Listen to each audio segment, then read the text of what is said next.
بسم اللہ الرحمن الرحیم۔ طوفان گزر جانے کے بعد جب کشتی جودی پہاڑ پر رکی تو اس میں سے 80 افراد اترے۔ اس بارے میں حضرت عبداللہ بن عباس رضی اللہ تعالیٰ عنہ سے روایت ہے کہ طوفان نوح گزرنے کے بعد 80 افراد کشتی سے اترے۔ انہوں نے اور ان کی اولاد نے زمین کو نئے سرے سے آباد کیا۔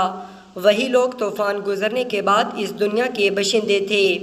حضرت امام ابن عکاثر رحمۃ اللہ علیہ اپنی کتاب تاریخ دمشق لا ابن عکاثر میں لکھتے ہیں کہ حضرت آدم علیہ السلام کے دنیا میں تشریف لانے سے لے کر اب تک 9288 سال گزر چکے ہیں، اور حضرت نوح علیہ السلام اور حضرت موسیٰ علیہ السلام کا درمیانی وقفہ 1907 سال ہے۔ حضرت آدم اور حضرت نوح علیہ السلام کے درمیان 1142 سال کا فرق ہے، یعنی حضرت آدم کی وفات کے تقریباً 1420 سال بعد طوفان نوح کا عذاب دنیا پر واقع ہوا۔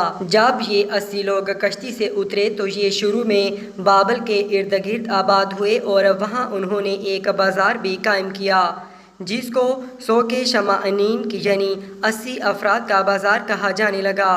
شروع میں یہ مختلف زبانیں بولتے تھے، پھر اللہ پاک نے ان پر کرم کیا اور ان کو ایک نئی زبان عربی سے متعارف کروا دیا۔ حضرت نوح علیہ السلام کی اولاد کے بارے میں 2 روایات پائی جاتی ہیں۔ پہلی روایت یہ ہے کہ طوفان سے قبل حضرت نوح کی کوئی اولاد نہ تھی، جبکہ دوسری روایت جو کہ کافی مستند ہے کہ طوفان سے حضرت نوح علیہ السلام کی اولاد موجود تھی، جبکہ ان کے بیٹے سام کی عمر 98 برس تھی۔ یہ یاد رہے کہ طوفان نوح میں تمام انسانیت کو اللہ پاک نے ہلاک کر دیا سوائے ان 80 لوگوں کے جو کہ حضرت نوح علیہ السلام پر ایمان لائے اور کشتی میں سوار ہوئے۔ آج یہ ساری دنیا نسل نوح علیہ السلام ہی مانی جاتی ہے۔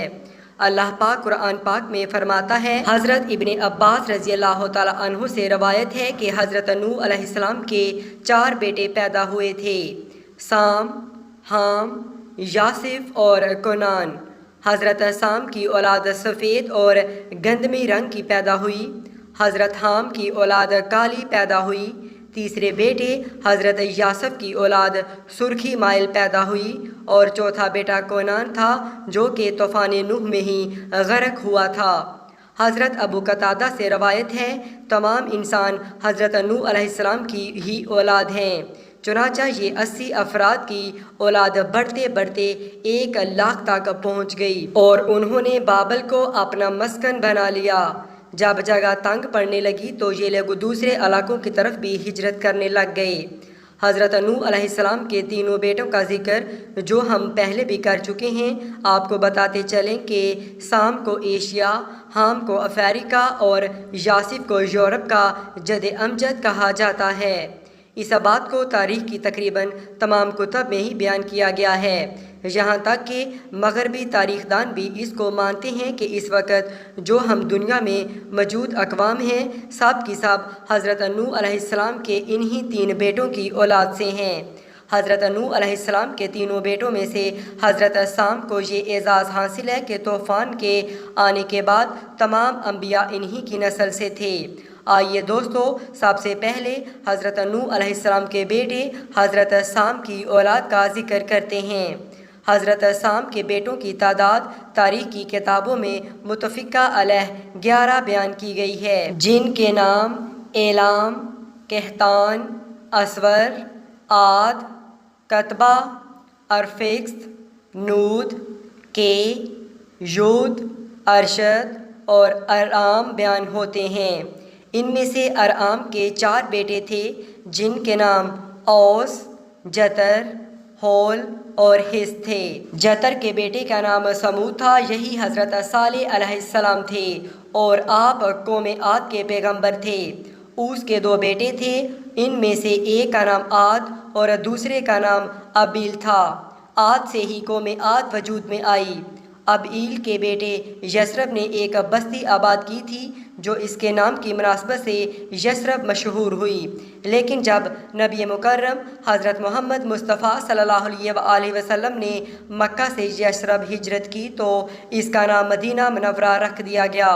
سام کے بیٹوں میں سے ارام کے علاوہ صرف ارفکسد کی اولاد کا تذکرہ تورات میں موجود ہے۔ ارفکسد کے 2 بیٹے صالح اور کیمورس تھے۔ کیمورس فارس کا جد امجد بنا۔ کیمورس کے 6 بیٹے عراق، فارس، سیمک، شام، تور اور دمغان اپنے اپنے علاقوں اور ان کی نسلوں کے مورث اعلیٰ کہلائے۔ ان میں سے سیمک کے بیٹے ہوشنگ کو فارس کے بادشاہوں کا جد امجد کہا جاتا ہے۔ اسی طرح ارفکسد کا جو دوسرا بیٹا تھا صالح، اس کا صرف ایک بیٹا تھا جس کا نام آبر تھا۔ تاریخ دانوں نے انہی آبر کو حضرت ہود علیہ السلام بھی لکھا ہے۔ جتر کے بیٹے سامود جو حضرت صالح علیہ السلام تھے، ان کے 2 بیٹے تھے، ایک کا نام فلج تھا اور دوسرے کا نام یکتان تھا۔ فلج حضرت ابراہیم علیہ السلام کے جد امجد ہیں، جبکہ یکتان کے 12 بیٹے تھے اور وہ سارے عرب میں آباد ہوئے اور انہی کی اولاد عرب ممالک میں پھیلی۔ یہ تھی حضرت نوح علیہ السلام کے پہلے بیٹے سام کی اولاد۔ اب حضرت نوح علیہ السلام کے دوسرے بیٹے حام کی اولاد کی تفصیل آپ کو بتاتے ہیں۔ حضرت حام کے 10 بیٹے تھے۔ ان کے نام اکوش، حبش، نام، بویا، فوت، افرنج، سندھ، کنعان، ہرمز، مصر اور ہند تھے۔ ان میں سندھ کی اولاد نے سندھ، کنعان کی اولاد نے کنعان یعنی شام، مصر کی اولاد نے مصر، حبش کی اولاد نے حبشہ اور ہند کی اولاد نے ہند کو آباد کیا۔ اس طرح سے مصر کو مصریوں کا جد امجد کہا جاتا ہے۔ ان کے بیٹوں کے نام بدومی، اناسی، لیامی، نفوسی، فتروسی، کسلوجیا ورکفتوری بیان کیے گئے ہیں۔ حام کا ایک بیٹا ہند جس کو ہندوستان کا جد امجد کہا جاتا ہے، اس کے 4 بیٹے تھے جن کے نام بورب، دکن، نہروال اور بنگ تھے۔ بنگ بنگالیوں کا اور پورب مشرقی ہندوستان کی دوسری قوموں کا جد امجد تھا، لیکن دکن اور اس کے 3 بیٹے دکن کی مختلف قوموں کے مورث اعلیٰ کہلائے۔ اب بات کرتے ہیں حضرت نوح علیہ السلام کے تیسرے بیٹے یاسف کی۔ حضرت یاسف کے 10 بیٹے تھے جن کے نام بالترتیب ادریس، ترک، ہمبر، چین، مادی، ماجوج، یدان، توبل، مسک اور تیراس ہیں۔ چینی عوام حضرت یاسف کے بیٹے چین کی اولاد ہیں۔ ترک کی اولاد نے ترکستان کی ریاستیں آباد کی۔ مسلک اور توبل نے روس کو آباد کیا۔ ابھی بھی روس میں یہ 2 شہر موجود ہیں۔ اللہ اکبر! دیکھیے میرے اللہ کی شان، کیسے حضرت آدم علیہ السلام سے انسانوں کی ابتدا کی اور پھر طوفان نوح میں ایک دفعہ انسانوں کو ختم کیا اور کس طرح پھر دوبارہ طوفان نوح کے بعد کروڑوں انسانوں کو پیدا کر دیا۔ بے شک زمین و آسمان بلکہ اس پوری کائنات کا خالق اللہ تعالیٰ ہے۔ ہمارے لیے کتنی شرم کی بات ہے کہ ایک ہی جد امجد ہونے کے باوجود ہم ایک دوسرے کے جانی دشمن بنے ہوئے ہیں۔ اللہ پاک ہم سب کو ہدایت اور بھائی چارہ عطا فرمائے، آمین۔